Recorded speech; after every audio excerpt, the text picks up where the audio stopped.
Namaskaram and welcome to part 2 of Sri Bhagavad dhyAna sOpAnam of Swami Desikan. So we started going through the introduction last week. We will continue that introduction or avatarike, and then we will start learning the slokas.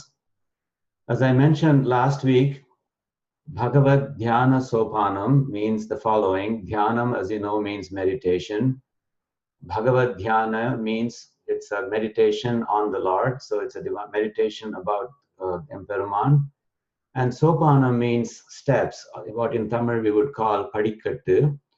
So essentially, Swami Desikan, following the template set by Tiruppanalvar, starts to admire the glory and beauty of the Perumal in Srirangam, the Periya Perumal, the Moolavar in Srirangam, starting with his holy feet, his Tiruvadi, or Tiruvadi Tamarai, and then gradually going up and ending with his crest. So we call it Padadi Keshantam, Pada Adi, starting with the feet, Kesha Antam, so the Kesha Antam, the ending with the hair or the head. So it's also possible to do it the other way, and you will see, we'll also see that in Narayaniyam, Bhattatri does it in the opposite direction. He does a Keshadi Padantam. We will cover that as well. Anyway, so we will go through the avatarika and also go through the slokams today.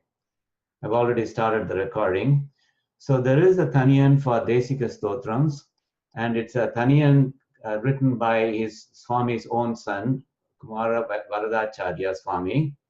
So we will learn this Taniyan today. There's one Taniyan to start the Stotram, and there's another concluding Taniyan. So we will learn the first Taniyan now. So it's relatively easy to understand. You've probably heard it many times. Sriman Venkatanatharya Kavitarkika Kesari Vedantacharya Varyome Sannidhattam Sadahridi. Sriman. So Sriman means Perumai Purundiyavar, so one with a lot of glory. Venkatanatharya. Venkatanatha was the birth name of Swami Desikan. So that is where the Venkatanatha comes from. The Arya part, Venkatanatharya. Arya in Tamil means Nallorukkat Sealer, or a man of great virtues. So this glorious Venkatanatharya, who was a man of great virtues, he was Kavitarkika Kesari. Kesari means lion. So lion as in Singam. Kavi Kesari. So he was the lion of poets. You will see, I think when we go through the introduction more, you will see that he really was a great poet. He has written more than 100 works, and some of them are extraordinarily amazing. It's not just for the divinity that is captured in them, but also for the poetic genius. For example, I'll give you an example from Paduka Sahasram today, which will illustrate this point. So Kavi Kesari means he was a lion of Kavis, a lion of divine poets. Tarkika Kesari. Now, Tarkika comes from the word Tarkam. Now, Tarkam, we normally think of Tarkam as debate. Especially people who do useless debates will say Tarkam Barnade. Don't do this kind of debate.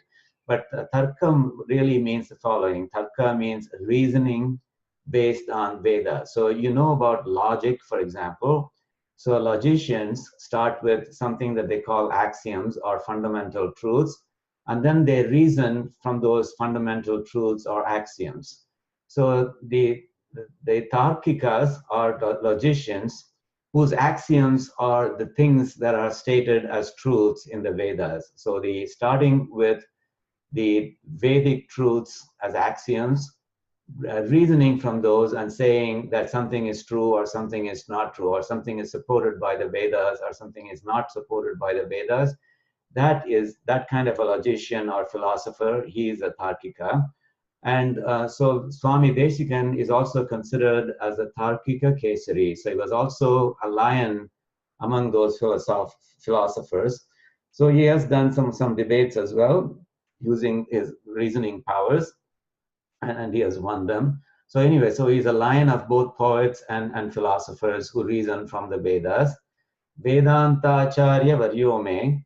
So he's also known as Vedanta Acharya. Vedanta Acharya, of course, means Vedanta is Upanishads, the Anta Veda, Anta, the ending part of the Vedas. They're called Upanishads. Acharya means preceptor. He was a preceptor of the Upanishads, or the Vedanta part. And apparently that's a title that was given by Lord Ranganatha himself. So Vedanta Acharya Varyome. So Varyome means Varikat Tahandavar or Madikat Tahandavar. So one who is respected as a preceptor of Vedanta. Me Sannidhattam, me means my, Sannidhattam, may he reside. En manadil avar sannidhi kolvaraga. Me Sannidhattam Sada Hridi. Sada means always, forever. Hridi means in Hridayatil, in my heart. So the meaning is the glorious Venkatanatha of great virtues, a lion among poets and philosophers, and respected as a preceptor or Acharya of Vedanta, may he reside in my heart always. Okay, and there's a nice picture on the right-hand side. So the lion among the poets and philosophers, that's Swami Desikan, is flanked by two lions. So you can see those two lions in what looks like silver, and that's in Kanchipuram. Okay. Now, in general, we are when we learn Sanskrit shlokas, I always try to encourage people to learn at least 2 words from every shloka that we cover. So if you learn 2 words, then over a period of time, you will become a reasonable Sanskrit expert. So in that sense, at the bottom of almost every page, you will see a couple of words that are called out. That's not to say that those are the only words whose meanings you need to understand the slokam, but I'm kind of pointing out a couple of words that you can learn by way of building up your vocabulary. So as part of going through this Stotrams series, as I would like you to increase your Sanskrit knowledge as well, if possible. That should be a desirable side effect of going through this part. Okay. So the way to chant this is relatively simple. So I'll chant it once, and when I chant it the second time, you can say it with me. So I'll just chant half a line each time. Shriman Venkatanatharya, Shriman Venkatanatharya, Kavitarkika Kesari, Kavitarkika Kesari, Vedantacharya Varyo me, Vedantacharya Varyo me, Sannidhattam Sada Hridi, Sannidhattam Sada Hridi. Now, of course, those of us who come from a Tamil background, Tamil does not have the same kind of rich variety of consonants that Sanskrit and other languages based on the Devanagari script have. So in that sense, we have to make an extra effort. If you're not already familiar with Hindi or Sanskrit, then we have to make an extra effort to do that. For example, Venkatanatharya, so you have to emphasize that ha. And similarly, Sannidhattam Sadahridi. So you have to pay particular attention to that. So in fact, the chanting style that I'm going to use for this bhagavad dhyAna sOpAnam will have a sing-song that is relatively slow, and it allows you to pay particular attention to these subtle nuances in consonants as we go along. Okay. Okay, very good. So that's the beginning Taniyan. And then let's get back to the introduction or avatarika. I already mentioned that bhagavad dhyAna sOpAnam is meditation on the Lord in steps. And so the way it goes in this particular case, verse 1 is not about any particular angam, it's about Sri Ranganatha as a whole. So it's kind of like an overview. So before I start describing him angam by angam, let me contemplate on the Sri Ranganatha as a whole. That's what Swami Desikan does. So the verse 1 will cover him in his entirety. And then verses 2 through 9, they step through each angam, starting from the foot and going to the crown, Padadi Keshantam.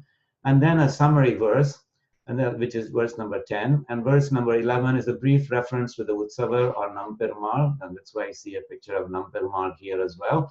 And then finally, the inevitable Phalashruti. What do you get from chanting this particular slokam or stotram? Okay, so, okay.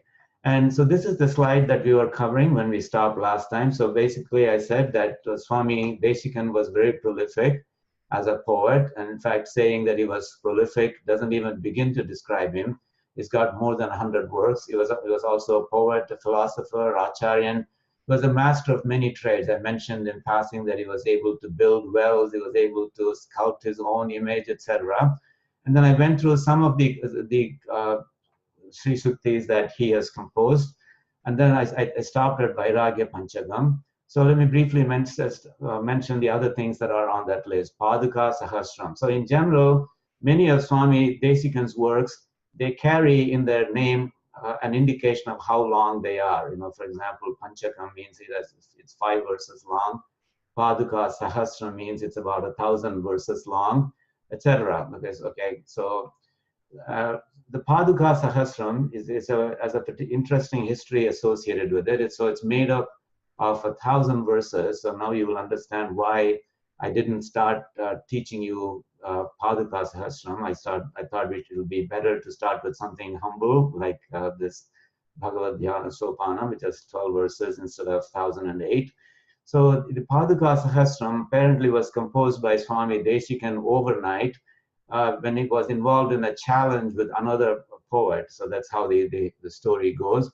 And so he composed this 1,008 verse work over a period of 3 hours during a night, apparently. Now, as if that itself wasn't great enough, that the topic is the Paduka of Sri Ranganatha. So it's not even Sri Ranganatha's holy feet, Tiruvadi.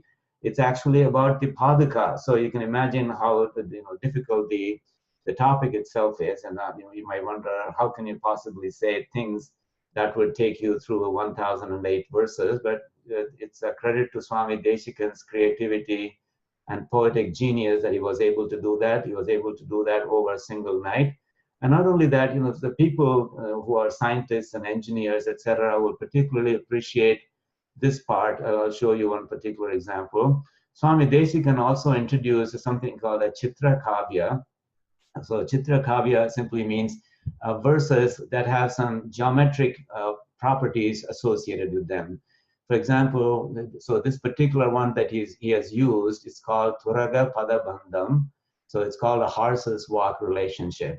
So the Slokam 928 and Slokam 930 are related by this relationship, which is called the Turaga Padabandham.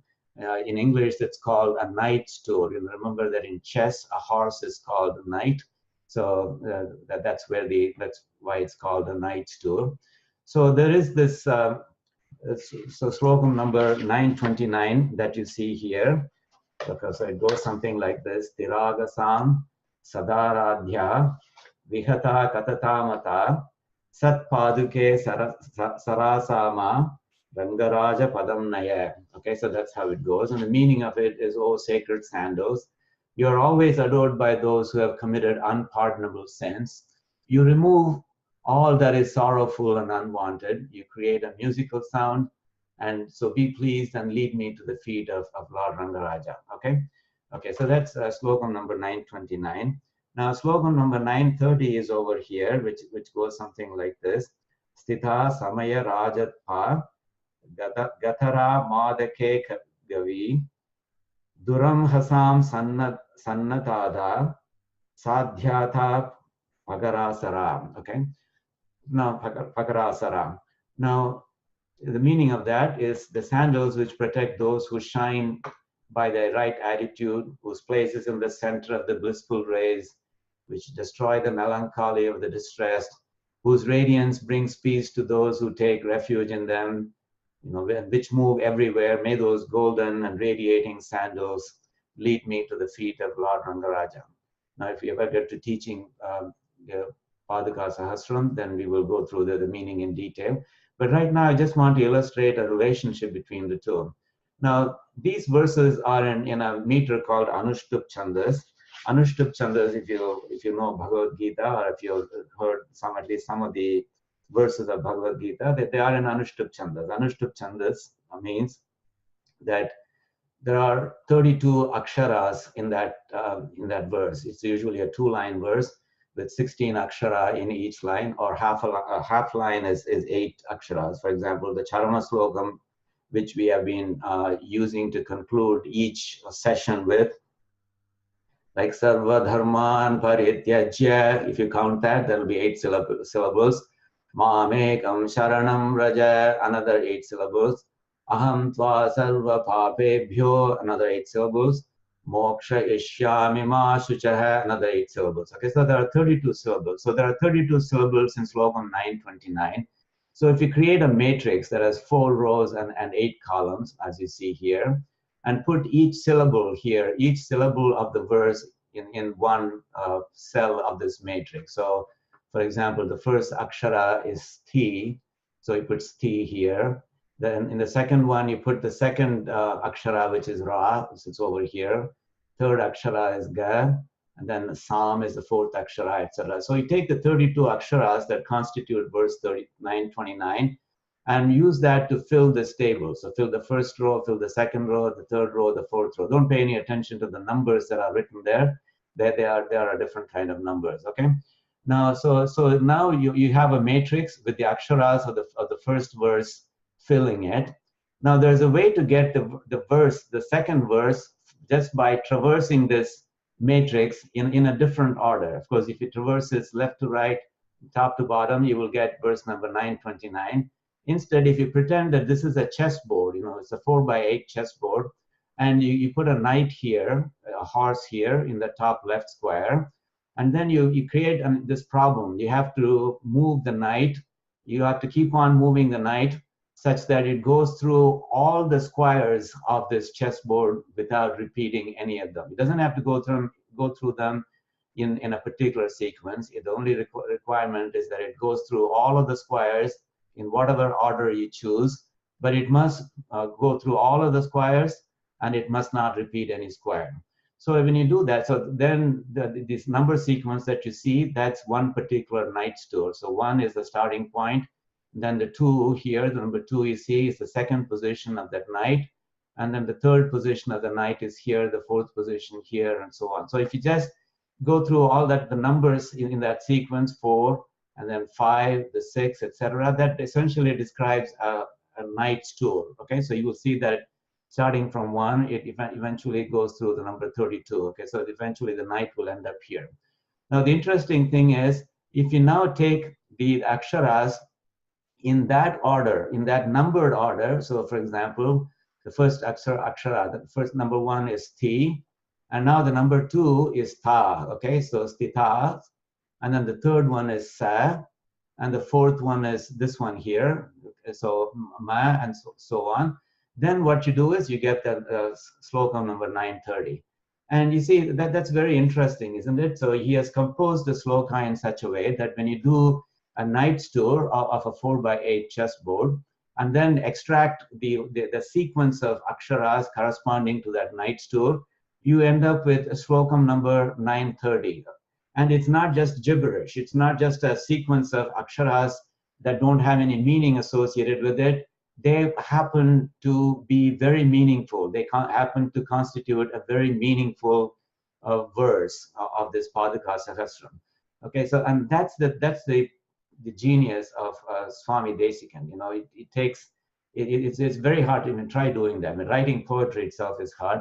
Writing poetry which conforms to these kinds of geometrical patterns, that's extraordinarily difficult. And so anyways, it's called a Chitra Kavya. There are other patterns as well that are possible. This particular one is called a Turaga Pada Bandham. So it's a testimony to the genius of Swami Desikan that he was able to do that.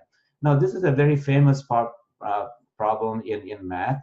It's called the knight stool problem. Several hundred years later, mathematicians like Euler examined this problem in very minute detail. But I don't think they knew that Swami Desikan had solved this for at least a 4x8 square. Of course, Euler and others dealt with the problem in a more general sense. They dealt with the generalized m by n, that is n rows and n columns chessboard, and whether a knight stool exists or not, and then under what conditions, what relationship between m and n such a tool would exist, etc. So they did probably a more comprehensive one. but at least Swami Desikan did something very similar, at least for a 4x8 chessboard. Okay, so that's the genius of Swami Desikan. So let's come back here. So that's Paduka Sahasram, then Yadavabhyudayam, which is kind of like Raghuvamsam. So the Yadavabhyudayam, it talks about the Yadava dynasty to which Lord Krishna belongs. And as you know, Kalidasa's Raghuvamsam traces the history of the Raghuvamsam to which Sri Rama belongs.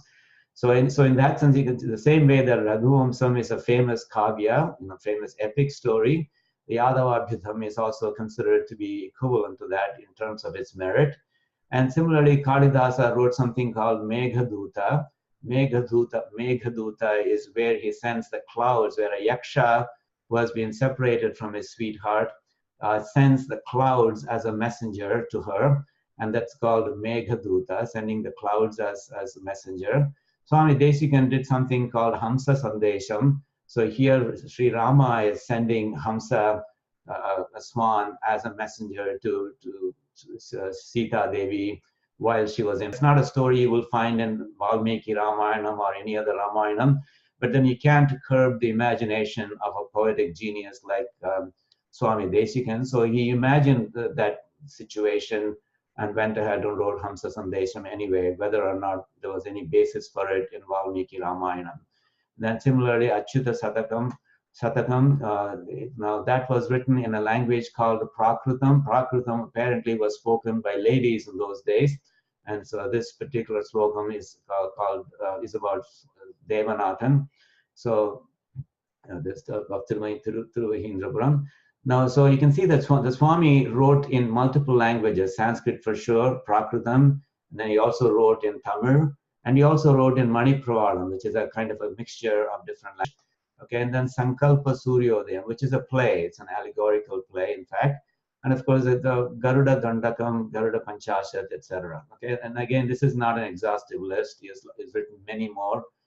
So, for example, Yatiraja Saptati, Yatiraja Vimsati, etc. So, I'm not trying to be exhaustive here. So, I just rest assured that when there are 100+ works, some say 125, it's not possible to be exhaustive in a short introduction. He has also written Tamil Prabandhams like Adaikala Pattu. Adaikala Pattu is kind of the equivalent of Nyasa Dashakam. Nyasa also means Prapatti. Nyasa means deposit. So Bharan Nyasa means Bharata Irakki Vaikpadu, to depositing our load at the feet of Imperuman and surrendering to him. So Adaikala Pattu is kind of like the Tamil equivalent of Nyasa Dashakam. Paramapada sOpAnam. So Swami Desikan seems to be fond of this sOpAnam. sOpAnam, as I said, is steps, padikat. And so in this case, the end result is Paramapadam. So he realizes that getting to Paramapadam is an arduous task. So he gives, imagines a 9-step, he imagines doing it by a sequence of steps. I think in this case, it's a sequence of 9 steps. So if you do all of those, it will take you to Paramapadam. So Paramapada sOpAnam is written in Tamil. Atta Panchakam, we've already come across Atta Panchakam as a concept. He has written a Tamil Grantham about that. Gītārtha Sangraham. Sangraham means a summary. That's a Sanskrit word, but it's used as a title for a Tamil word. Gītārtha Sangraham means, so it's a summary of Bhagavad Gita. So Swami has one verse for each of the chapters of the Bhagavad Gita, in which he summarizes the content of that chapter. Then the Swami also has something called Agara Niyamam. Agara means food. Niyamam means rules. So the rules to be followed about what to eat, what not to eat, etc. And I think if you read it, you will find that 90% of what you eat is forbidden by Swami Desikan. So if you want to not know that, then you may want to avoid reading it. Anyway, so Vedanta Acharya, as I said, is a title given by Sri Ranganatha Perumal, the Periya Perumal, or the Moolavar. And he also got a title called Sarva Tantra Swatantra from Sri Ranganayaki Tayar of Kanchipuram. Again, that's based on the fact that he was capable of doing almost anything. Like I said, he was not just a poet, he was a philosopher. He was a master of many trades. He could build things, he could sculpt things, etc. So apparently he received this title of Sarva Tantra Swatantra from Ranganayakitaya, and also Kavi Tarkika Kesari, that was covered in the Thanyan that we went through. And also he established the divinity of Divya Prabandham. So one of the reasons that we should be particularly thankful to Swami Desikan is that he fought for the stature of the Divya Prabandhams. And I told you about the dark history during his time when the Srirangam was captured by the Islamic invaders, Malik Kafur and so on. And so for a period of time, the Periya Perumal was walled off. The Utsavar had been taken to some other place in the north. And so Srirangam was not a temple that Bhagavatas could visit for a long period of time. But then ultimately the Vijayanagara Empire restored the status of Srirangam, and everything came back to normal. The Swami restarted the dhyAna Utsavam. dhyAna Utsavam is what happens around the Vaikuntha Ekadashi, before and after Vaikuntha Ekadashi, when Divya Prabandham is recited in Srirangam. That practice was apparently started in response to a request by Tirumangayarvar, a request that was granted by the Periya Perumal himself. But that was stopped, of course, when all these invasions had taken place. But when it was resumed, there was a lot of opposition to reciting Divya Prabandhams again. And again, the reason is that the Divya Prabandhams were composed by human beings. The Sanskrit Vedas were composed by, well, it's Apaurusheya, so there are no human composers for it, and so on. And also the people who composed Divya Prabandhams, they came from different varnas and so on. So anyway, for all of these reasons, there was objection, and the Swami successfully fought with those people, with those detractors, and overcame their arguments. I think his title as Tarkika Kesari came as a help in this respect, and he restarted the dhyAna Utsavam in Srirangam after it was reclaimed. Okay. Now let's pay particular attention to Bhagavad dhyAna sOpAnam.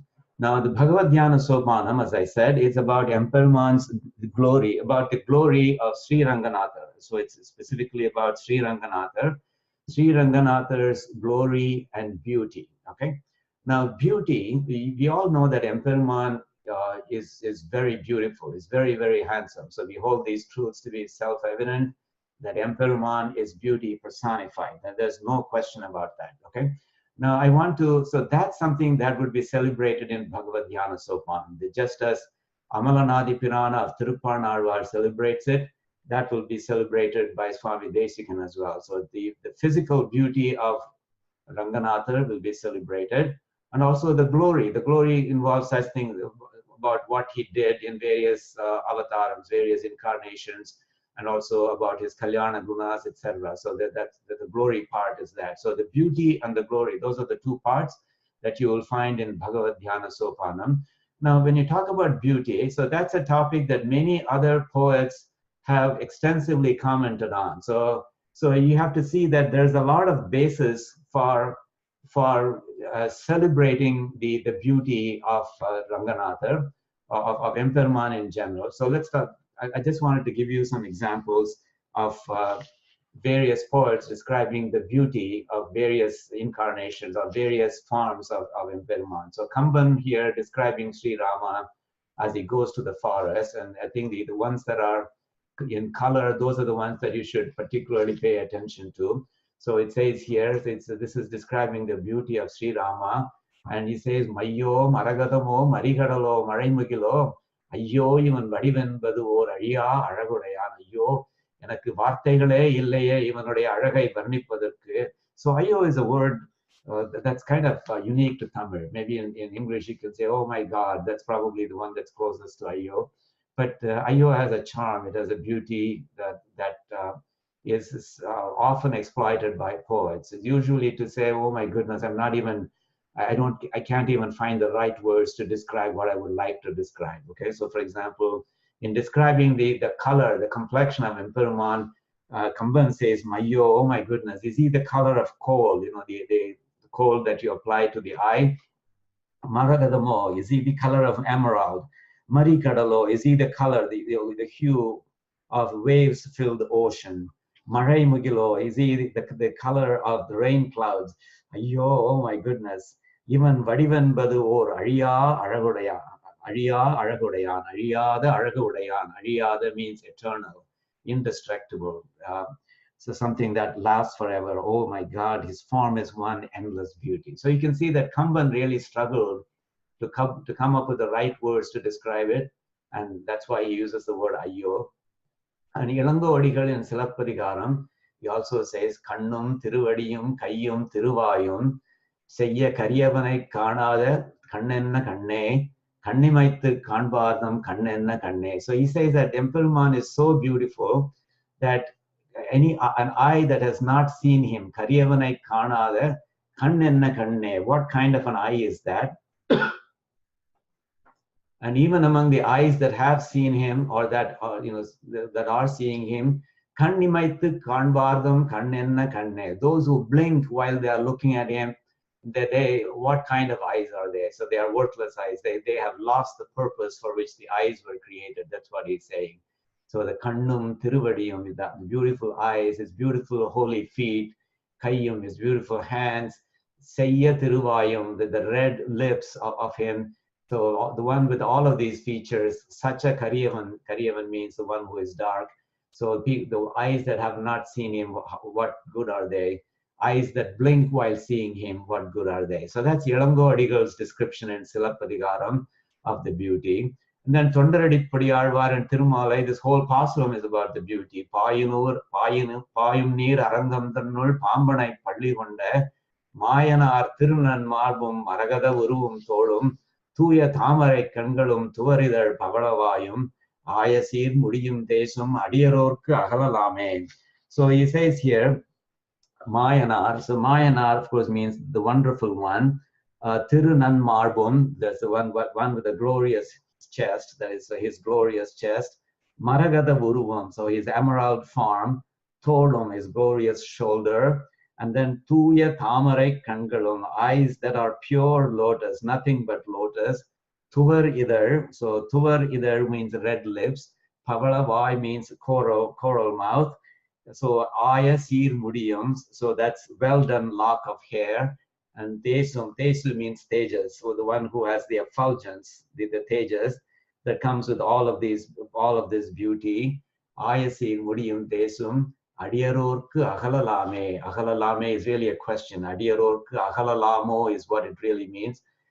So Adiyarku Agalalamo. Can Bhagavatas really afford to lose sight of such a great beauty of Emperuman? Okay, and the same Thondaradippadiyalvar and Thirumalai 18 really talks about a very humorous, what you and I might find humorous, but it certainly wasn't funny for the Alvar, because he says that when he was looking at Emperuman, in this particular case, Thiru Arangan, Ranganathar. So what happened was he was overwhelmed by the beauty that he was seeing, that tears of joy beaded up in his eyes. Now, what happens when tears of joy, bead up in your eyes? Well, they blur your vision. And so the very beauty that was causing these tears was preventing him from continuing to enjoy that beauty, because they caused the tears, and the tears came in the way of seeing that beauty properly.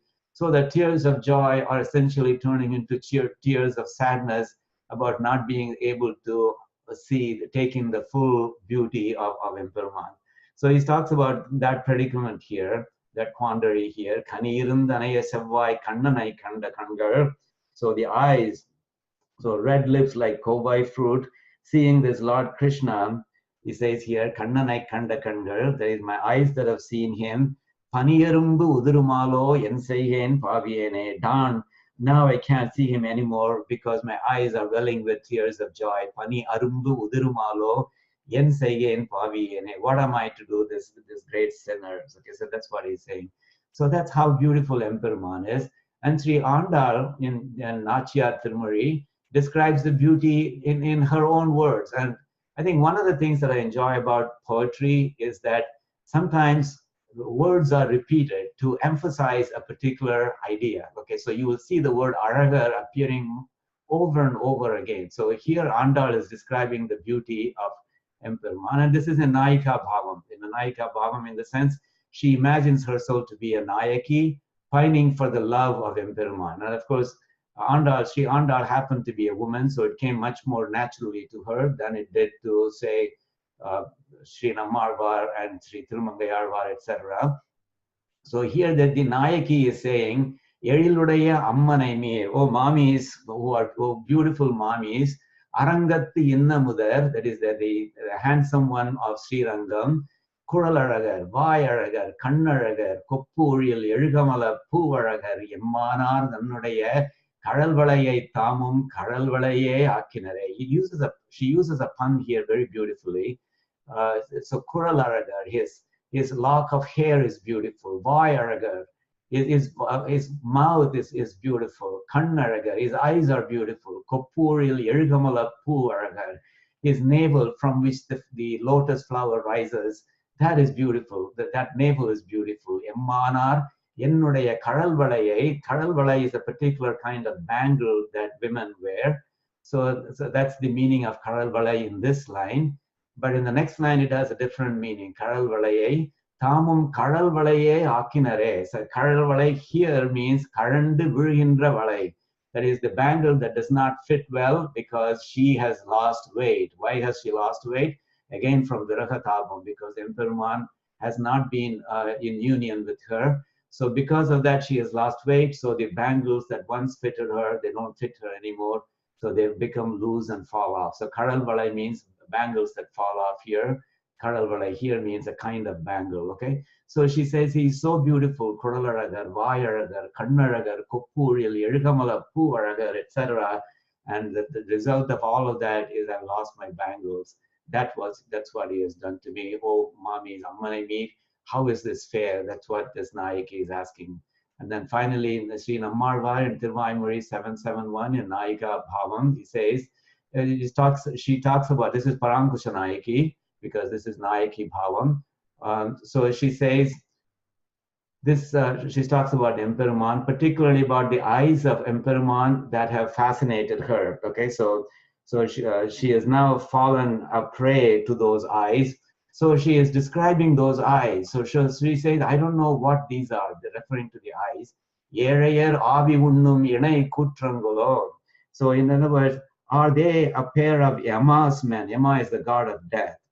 Are they a pair of Yama's men who are out to eat, to destroy hapless damsels, who are out to kill hapless damsels? The area referring to hapless damsels, Avi refers to their lives.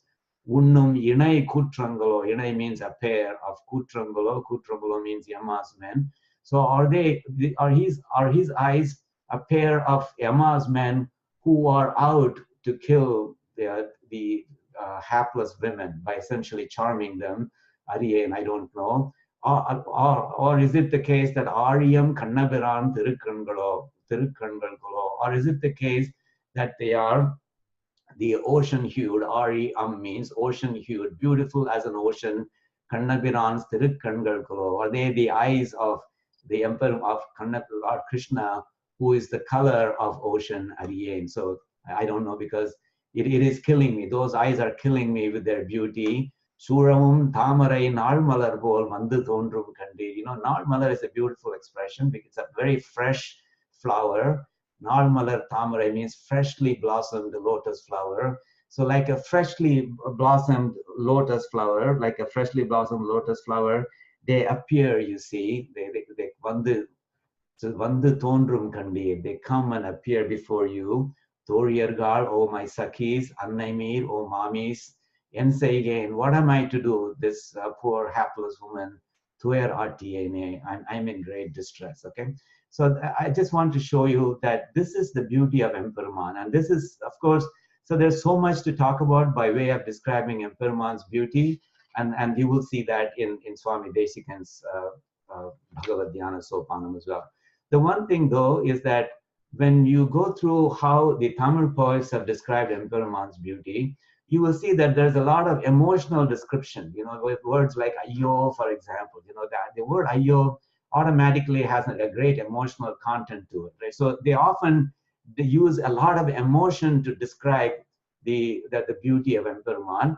On the other hand, when Sanskrit poetry in general tends to be less emotional, it tends to come across more as a yogi's thoughts, yogi's meditation, etc. And this particular stotram is itself titled Bhagavad dhyAna sOpAnam. So it's a dhyana, so it's a meditation.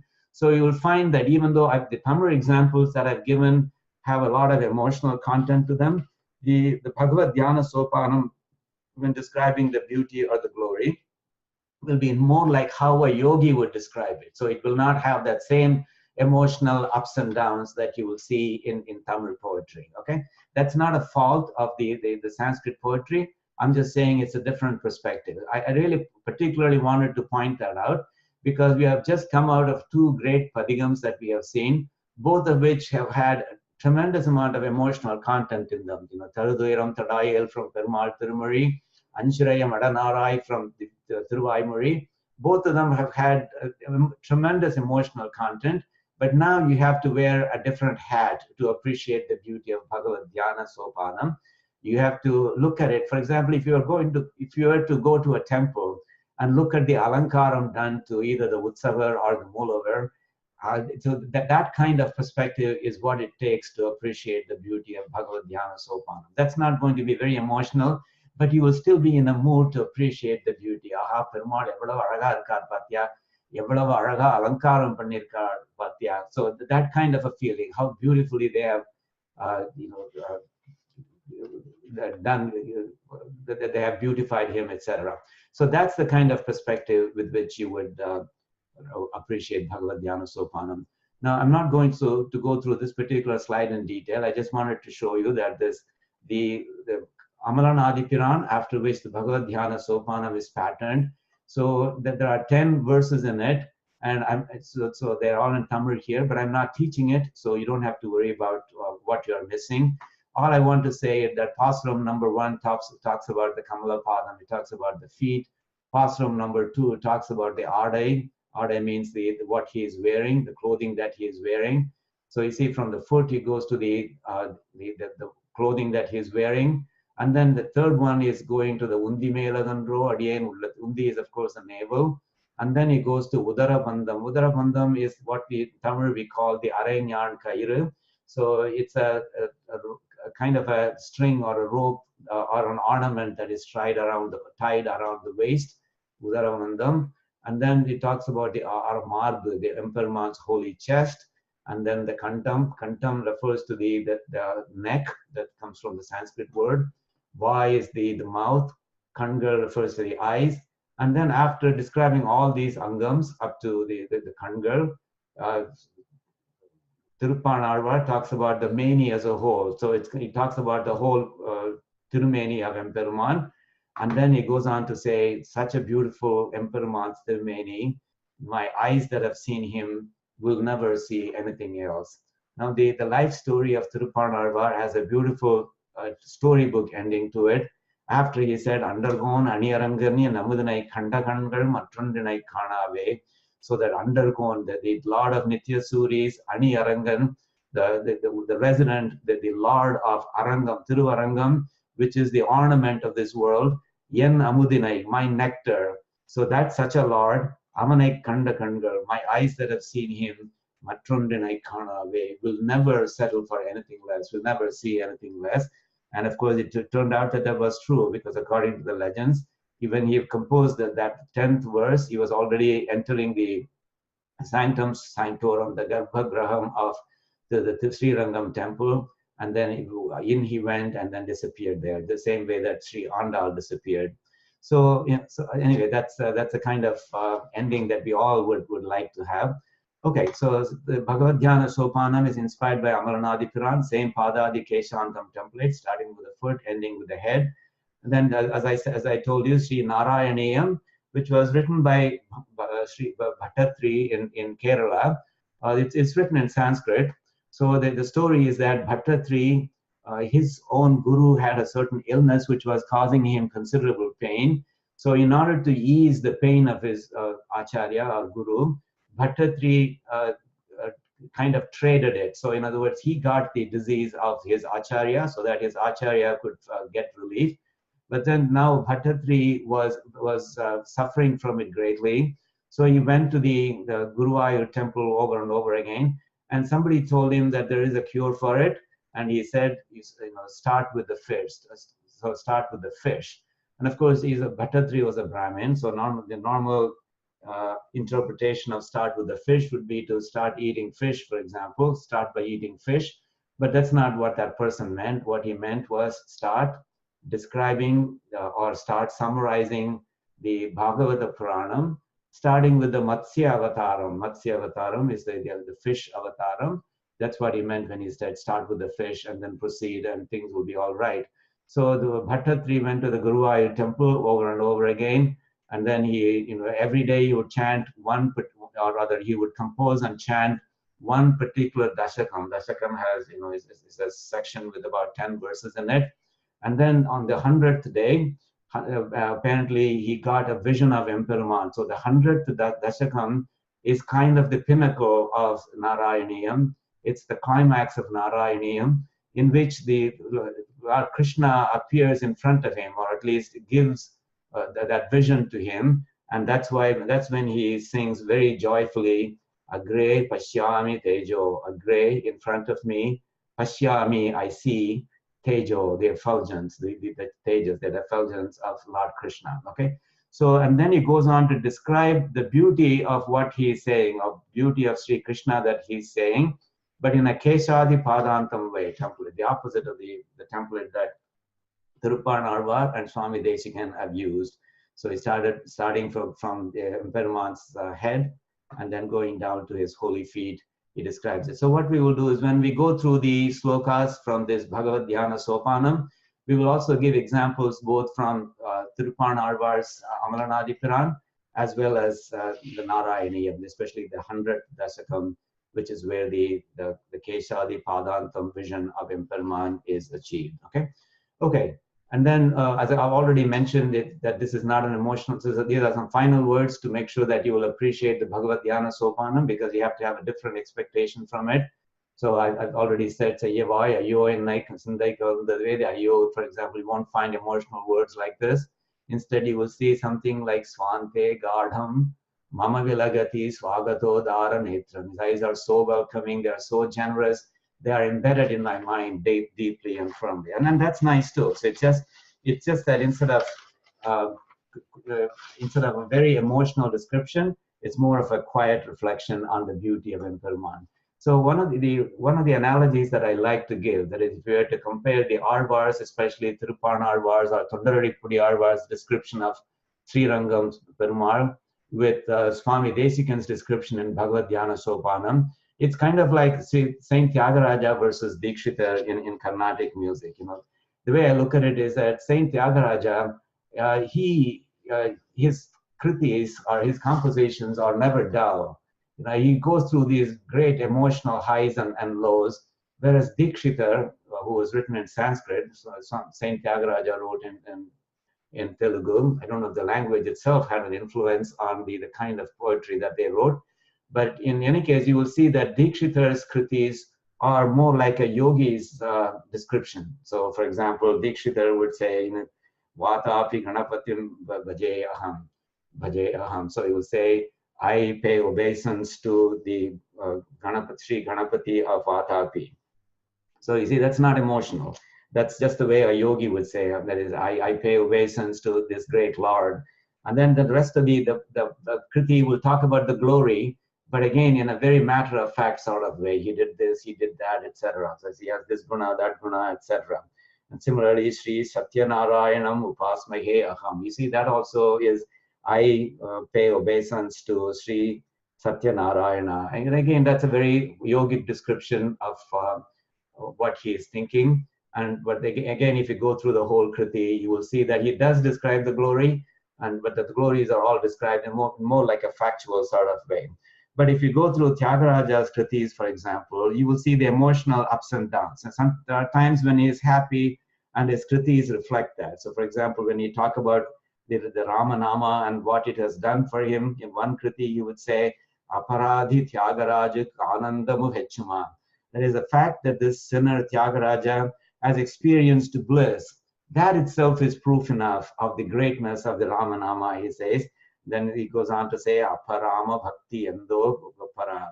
So how very sublime this devotion to my father, Sri Rama is. So that's, you can see the happiness of Saint Tyagaraja in that Kriti.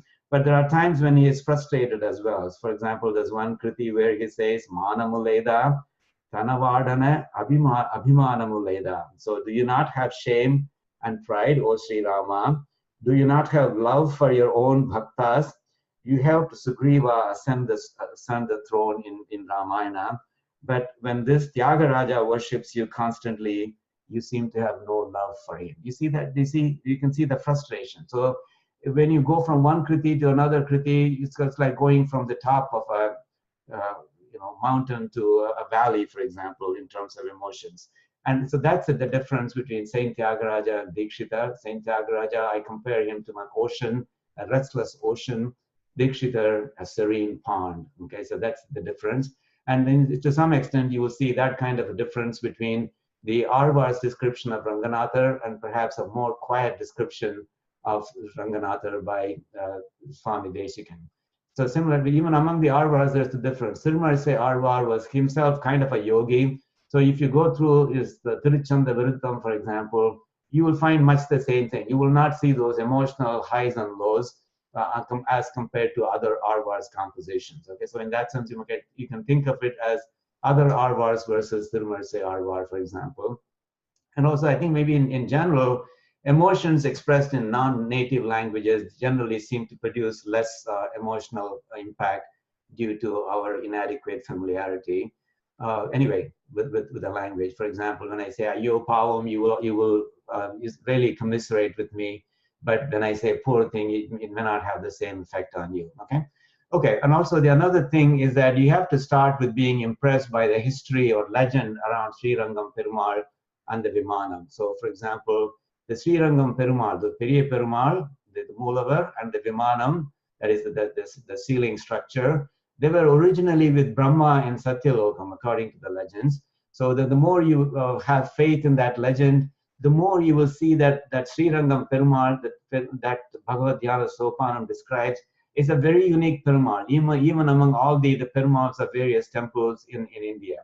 And then, so Brahma had it in Satyalokam, and then an emperor called Ikshvaku of the Ikshvaku dynasty, to which Lord Sri Rama belongs. So he did tapas, and then he got that from Brahma. So it belonged to the Ikshvaku dynasty, and it was worshipped by the kings of that Ikshvaku dynasty, including Dasharatha and so on, including Sri Rama. And then Sri Rama gave it as a gift to Vibhishana, and Vibhishana was bringing it to Sri Lanka to install it there. But on the way, it happened to take a stop in Sri Rangam, and apparently the Perumal refused to move from there. So all he said was, "It looks like I need to be here. However, even though I will not be coming with you to Lanka, I will be facing your direction. That's why, so I'll be facing south. That's why it's Kudadisai Mudiye Vaitu, Kudadisai Padam Niti, Badadisai Pinbugati, Tendisai Langai Noki." So I'll be facing south, I'll be facing Lanka, he says. And that's how the Perumal ended up in Sri Rangam. Okay, so if you understand that history, then you will realize that this Periya Perumal is very special, even compared to other Moolavars from other temples. Okay, and then another thing is that the Vigraham, the Archavataram, you ask, people will say, well, the Vigraham is a visual representation of Emperuman. Well, that's not how Sri Vaishnavites see it. It's not just a visual representation of Emperuman, it is Emperuman, because the Archavataram is a legitimate manifestation of Emperuman. That's how the Sri Vaishnavites see it. For example, the Emperuman is said to be in 5 different states: the Para state in Paramapadam, the Vyuha state in Parkadal, or the ocean of milk, the Vibhava state, where he takes, Vibhava literally means coming down, where he comes down to the earth by way of avatars like Sri Rama Avataram, Krishna Avataram, etc. Antaryami is where he is inside of us, but mostly yogis are able to realize that particular nilai of Emperuman. And then finally, Archavataram. Archavataram is the Vigraham form. Nam Archikum Vigrahangar. So that's what it means, Archavataram.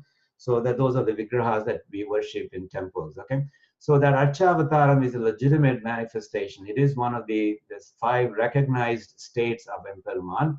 And the thing is, so if you have to realize that, because if you just think of it as a representation, you will not fall in love. But when you think of it as Emperuman himself, then you will fall in love, because everything that you attribute to Emperuman, you will attribute to that Vigraham as well, to that Moolavar as well, okay? So you will say, for example, when you look at his hands, oh, these are the hands that sought Yachakam from Mahabali. Madinal Kuralmanai Ulagiranda Kaigal Allava Ivai. So when you see the hands of Sri Ranganatha, for example, if you just thought of it as a representation, visual representation, you may not ascribe any much glory to that particular hand that you see. But when you think of it as Emperuman himself, which is what you should do, then you will say, oh my goodness, this is the exact hand that borrowed, that asked for Yachakam from Mahabali. That, that's why I say Madinal Kuralmanai Ulagiranda Kairal Allavai. So for you to identify with every angam of Emperuman and relate it to the various avatarams, you have to assume that the Archavataram, the Murti that you see, is not just a visual representation, it is Emperuman himself, okay? So learn to see everything in Emperuman and also Emperuman in everything. These are all these things will help you appreciate bhagavad, dhyAna, sOpAnam more. For example, even in Bhagavad Gita, Krishna says, Yomam pashyati sarvatra, sarvam cha mayi pashyati, tasyaham na pranashyami, sachamena pranashyati. He who sees me everywhere and sees everything in me, to him I'm not lost, nor is he lost to me. So if you have that kind of if you develop that kind of a perspective, for example, when you see a plant or when you see the ground, you feel, oh, this is the ground that Emperuman measured with his feet. If you feel that, then you're already halfway there. And that's exactly what Parankusha Nayaki was doing. So in Tiruvaimuri 441, which is also in Nayika Bhavam, Parankusha Nayaki's mother talks about her daughter and how crazy she is because she has fallen in love with Emperuman and she's neglecting everything else. She's totally oblivious to the world. And she says about the daughter, Mannai irundu thuravi, she plays with the dirt. Vamanan manniri ennum. She says this is the exact dirt that Emperuman in his Vamana avataram, and which later became Trivikraman avataram, said that in that avatar, this is the exact dirt that he measured with his feet. And in fact, Sri Alavandar in one of his slokams says, so he says, so, oh Lord, place your feet on me, on my head for a second time. Now, wait a minute. When was the first time that Emperuman placed his feet on Sri Alavandar? Well, Sri Alavandar's calculation is that when the Vamana avataram took place, he must have been some Jantu somewhere in that universe. So when Emperuman measured the world, he obviously put the foot on the world. And then, of course, Sri Alavandar was part of it as a Jantu of some sort. So in that sense, that was the first time that he put his foot, his holy foot, on Sri Alavandar. So now he says, please do it for a second time. Okay. So you see, that's the kind of perspective that enables them, the Arvars and Acharyas, to see a lot more than what we are able to see. When we look at a Moolavar, we are not able to say, where is the Pavalavai? Where is where is that Sayyavai? Where is that? I only see a black Y. But that's because they have a different perspective. So I want you to achieve that perspective as well. And so anyway, so try to see everything in Emperuman and Emperuman in everything. Then you will be able to enjoy the same beauty that these Arvars and Acharyas have enjoyed.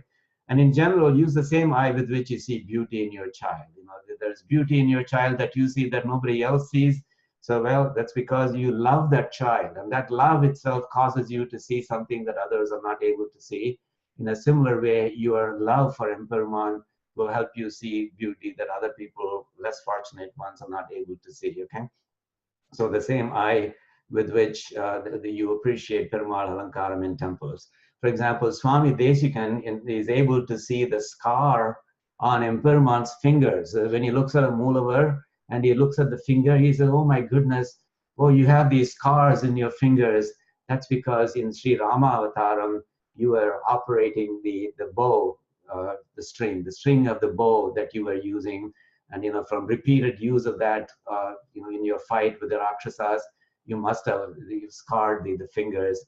and I'm able to see those scars. You and I will not be able to see that scar, even no matter how long we look at the Mulavar or Utsavar, but he is able to see that. It's because they are divine people, but let's try to at least get a part way there.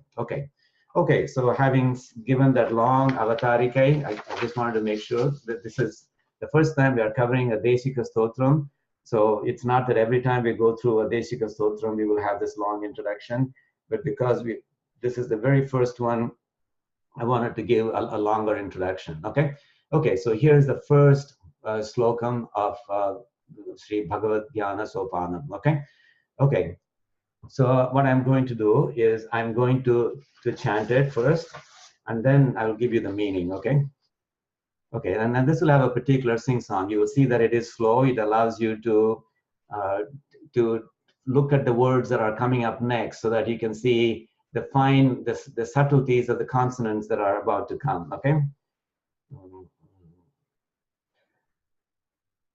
Antarjyoti kimapi yaminam anjanam yoga drishte Chintaratnam sulabhamihana siddhi mokshanurupam Deenanatha vyasana shamanam daivatam daivatanam divyam chakshu sruti parishadam drishyate rangamadhye.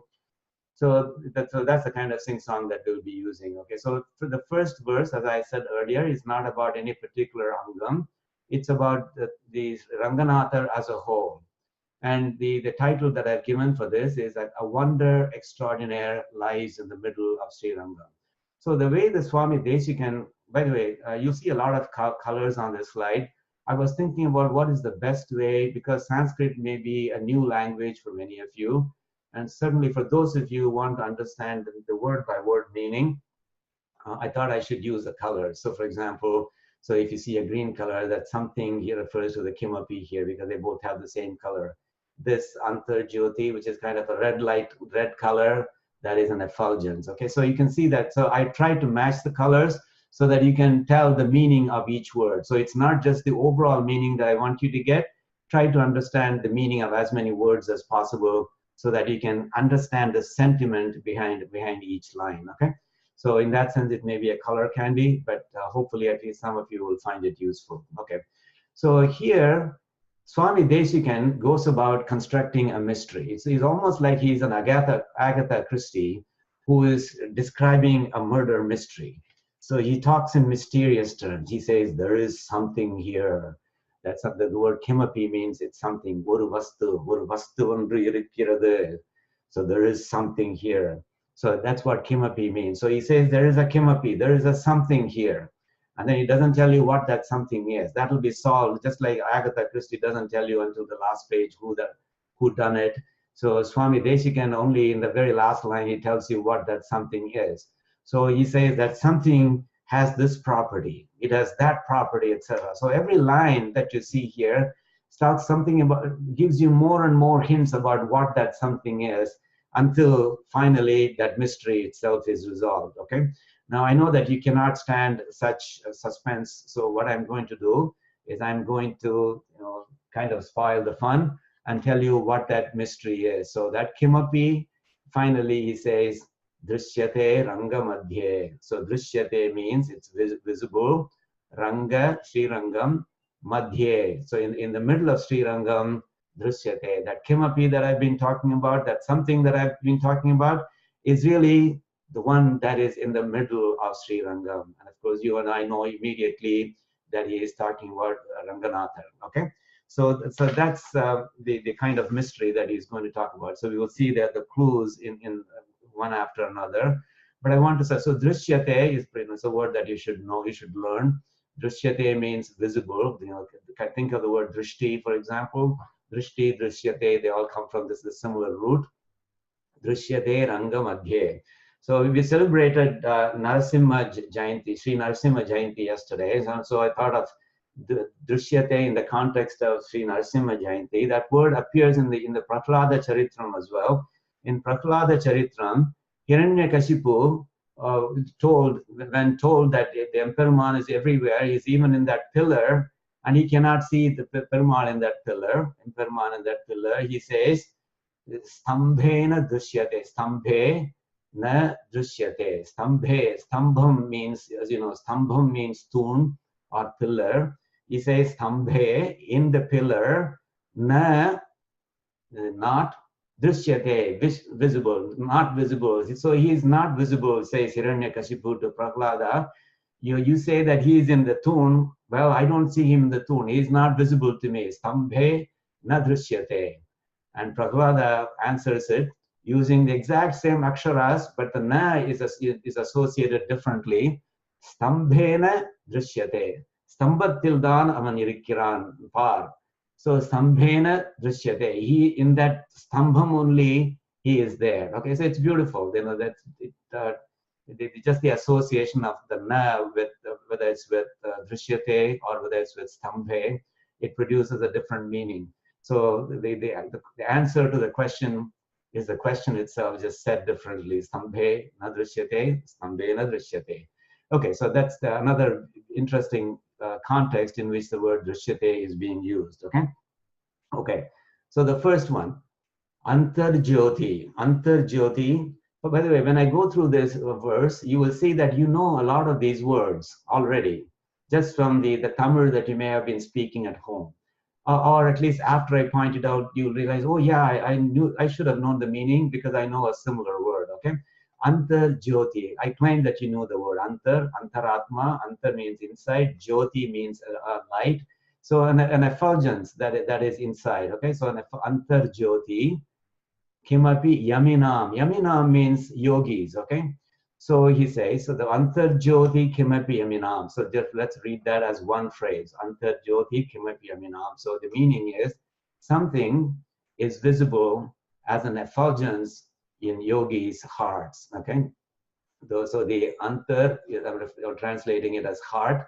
Jyoti translated as effulgence. So the antarjyoti together, the same color, you will see it split across here, an effulgence in hearts. Okay.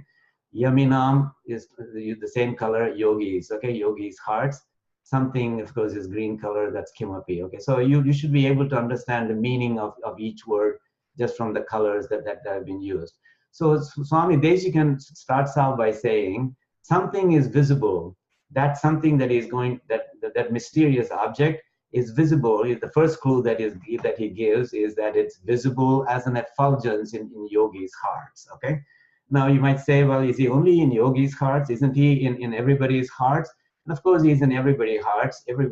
It says that the yogis are able to realize it much more easily than you and I, because that our antaryami state is more easily recognized by them, because they are able to still their senses, they are able to meditate, and they are able to realize Emperman in that.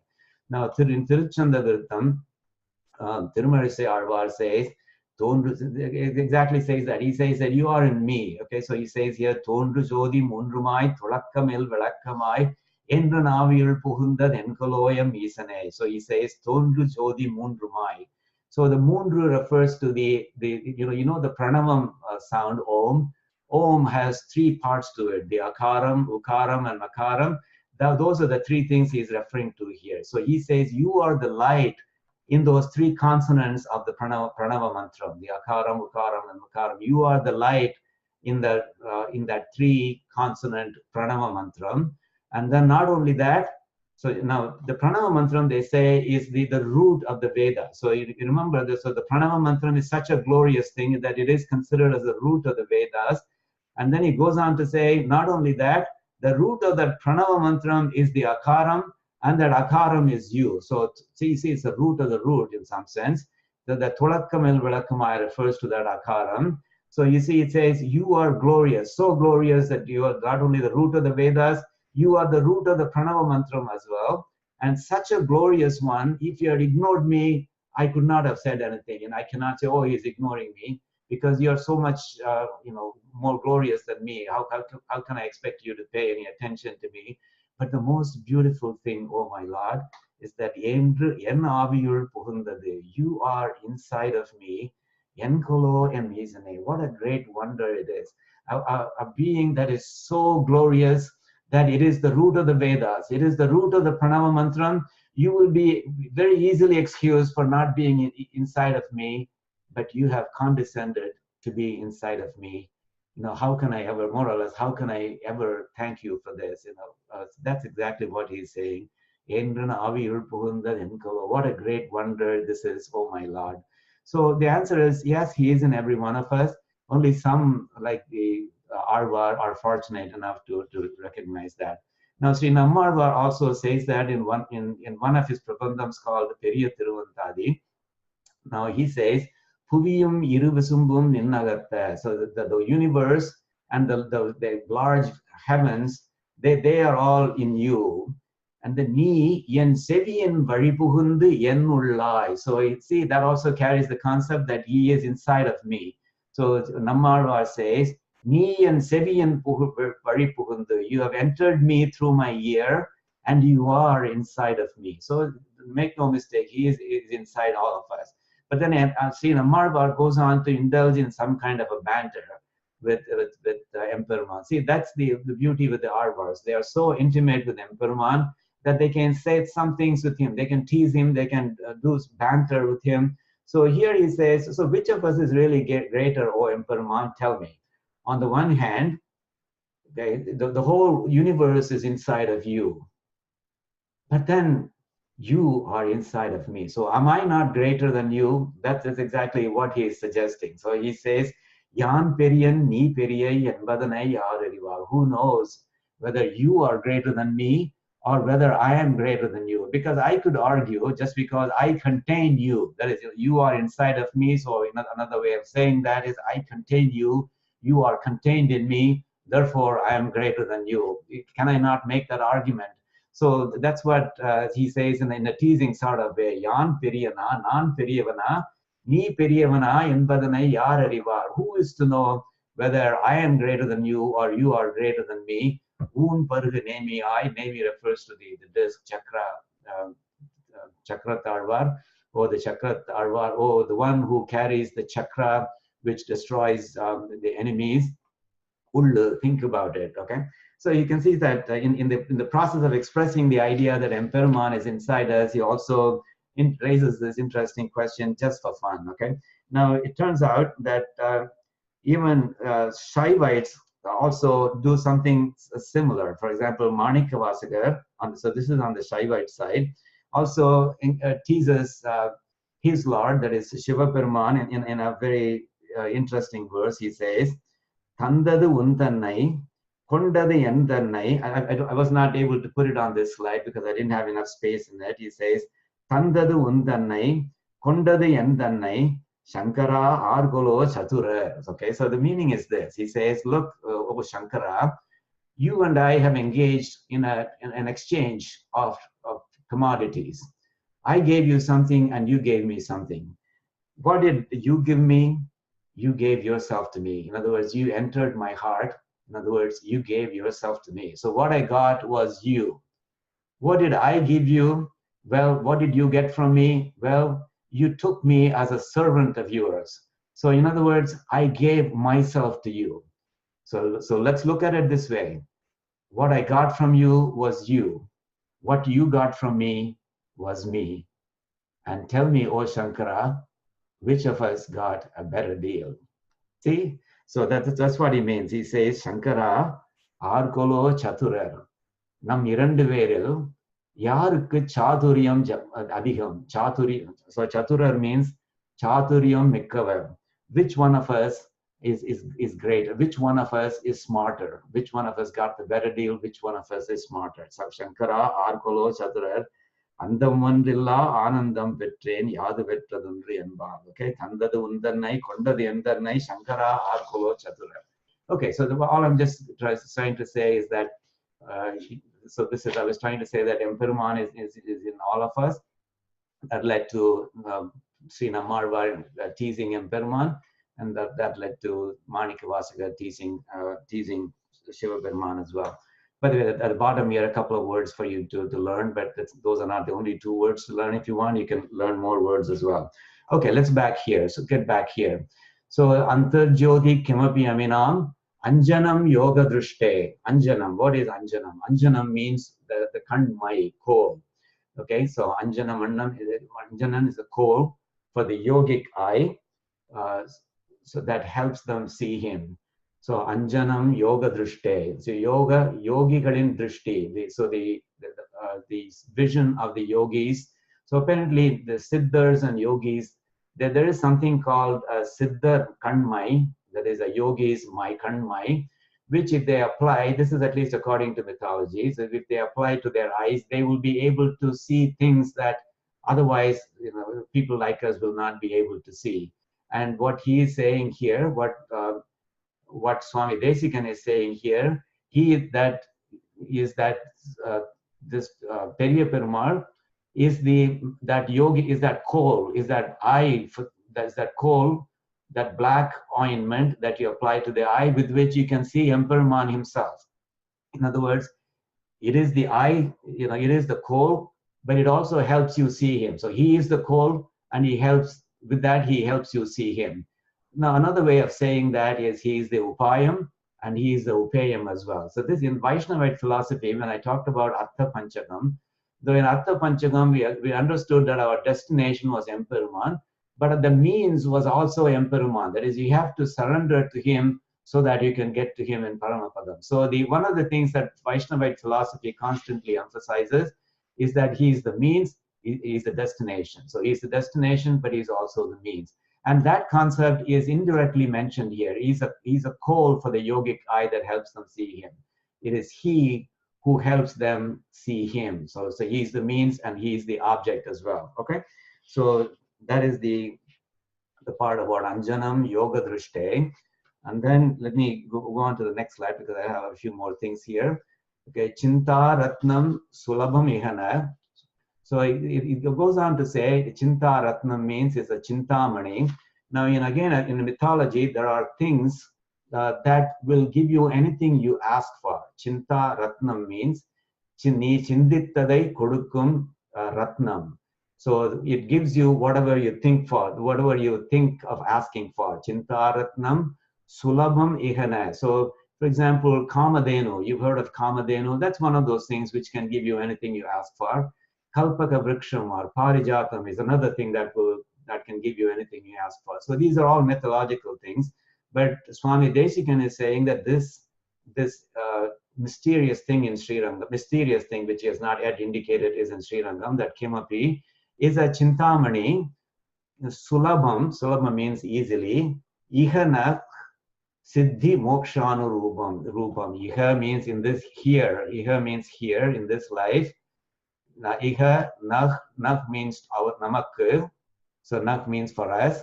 Siddhi Mokshanurupam. Siddhi means success in what we do in this life. Moksha means liberation. So moksha for beyond this life. Okay. So unlike Chintamani, which can only give you things, material things that you ask for in this life, this Chintamani is very special. It not only gives you what you ask for, it also gives you even moksha as well. Okay. By the way, Nah, we have come across Nah in other contexts as well. Adyasya Nah Kulapateva Kulabhiramam Nah Kulapati.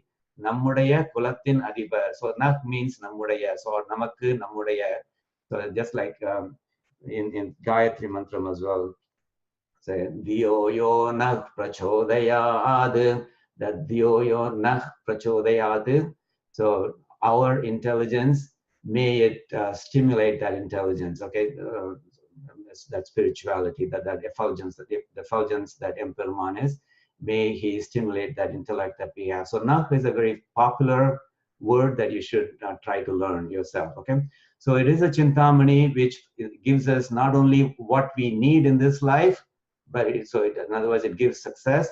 But thereafter, it gives moksha as well. Siddhi, moksha, anurupam, it gives. Okay, anurupa means it gives. Dhyana, anatha, vyasana shamanam. So dhyana means the weak ones. Anatha means people who have anatha, people who have no other refuge, who know no other support. So their vyasanam means their sufferings, their distress, shamanam, so it removes them. So it destroys the sufferings of the weak and the helpless. So dhyAna vyasana shamanam, daivatam daivatanam. I think you can see the meaning easily. He's the Lord of the Lords. He's the God of the gods. Okay. So, for example, you have the Sanskrit words. Pavitranam pavitram yo mangalanam cha mangalam daivatam devatanam cha bhutanam yo vyayapita. So that daivatam devatanam, that's the same thing as this daivatam daivatanam. Okay, and it's interesting that Dina Anata Vyasana Samanam Daivatam Daivatanam. Dina, we're talking about Dina. Papanasam Shivan says, Dina Sharanyan Yanum Per Kondai. That is, you are known widely as the refuge of Dinas, of the weak ones.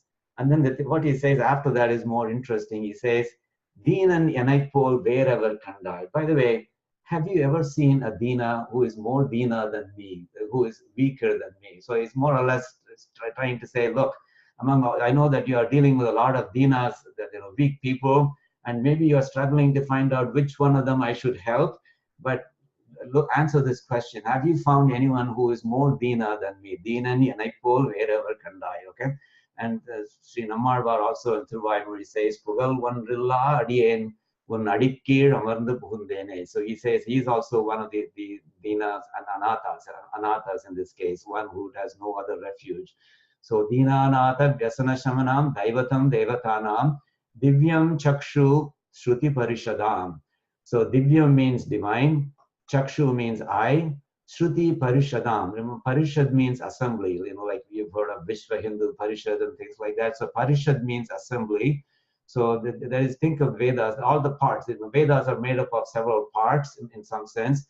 So the group of all of those parts constitutes the Vedas. So for all of them, it is the divine eye. This Kimapi, this mysterious thing, is the divine eye which helps us read and appreciate the meaning of the Vedas. So Divyam, divine, Chakshu, eye. So it is a divine eye for us. So by using that divine eye, we are able to figure out what the Vedas are saying. It's a divine eye that helps us read and appreciate the group of Vedas. And it is visible in the middle of Sri Rangam. That's what we saw earlier, Drishyate Rangamadhye, okay? And now, it turns out that in Tiruppanalvar's Amaranadi Puran, the very first verse is not a general description of Emperuman. He goes straight to describing the feet. But then towards the end, he comes to describe the Emperuman as a whole.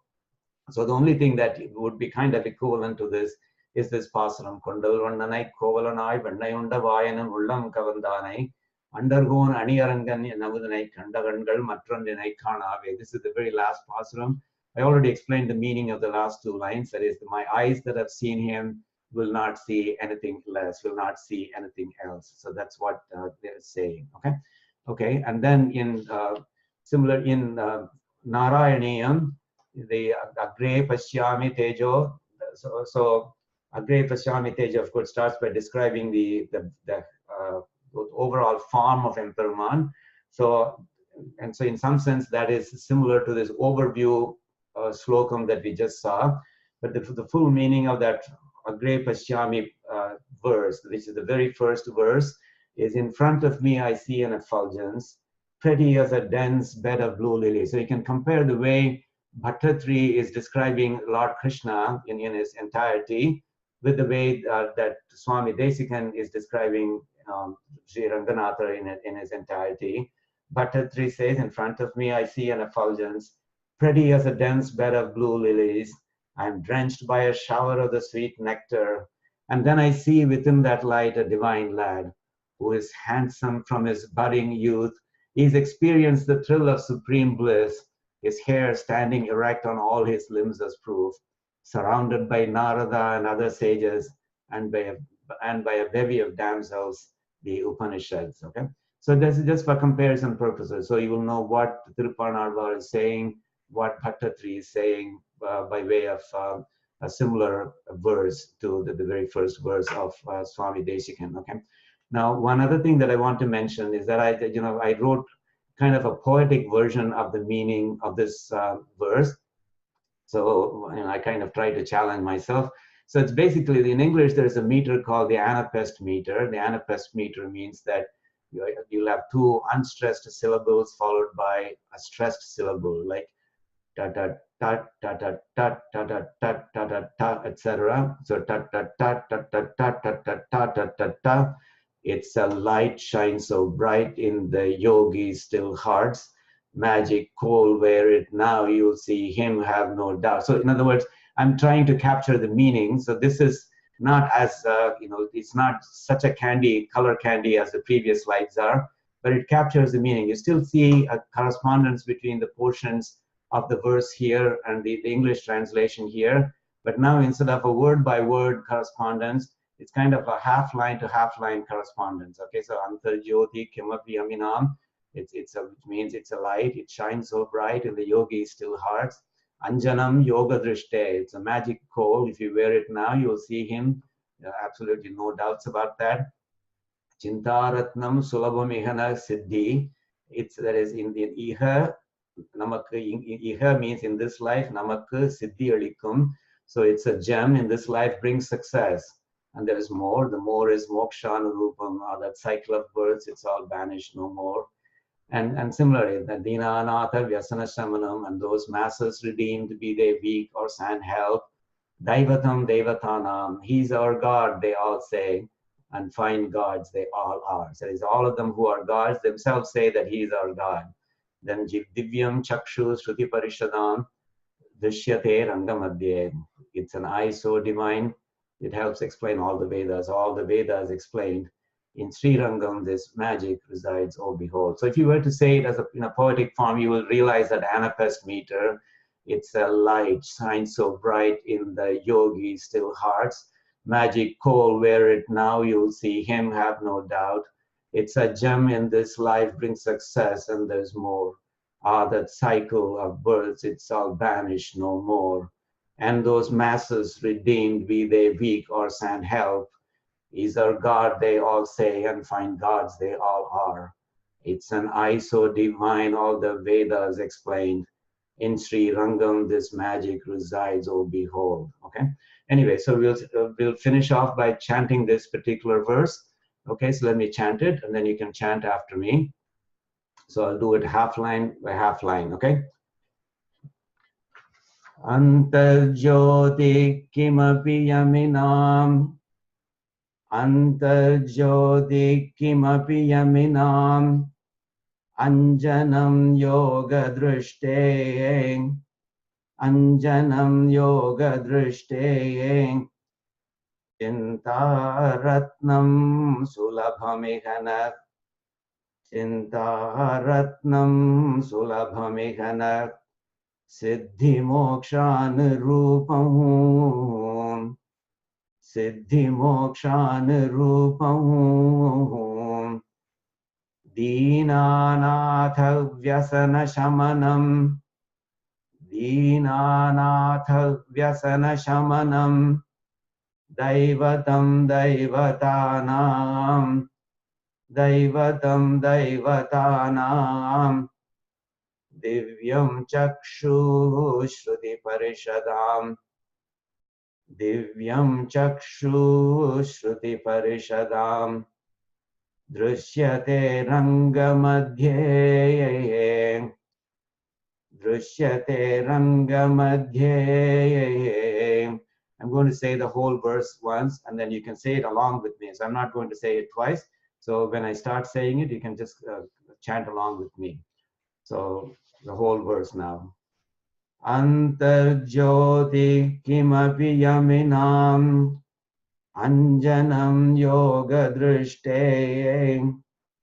Chintaratnam sulabhamihana. Siddhi mokshan rupam. Dīnānātha vyasana shamanam. Daivatam daivatānām. Divyam chakshu shruti parishadam. Drishyate rangamadhye. Okay, so I think we'll cover the remaining verses later. So we will finish with the concluding Tanyan. I will teach this Tanyan formally later. Today I will just recite it. If you know it, you can recite it with me. Kavitarkika Simhaya Kalyana Gunashaline Srimate Venkateshaya Vedanta Gurave Namaha. Okay, so Sarvam Krishnarpanaha. We stop the recording.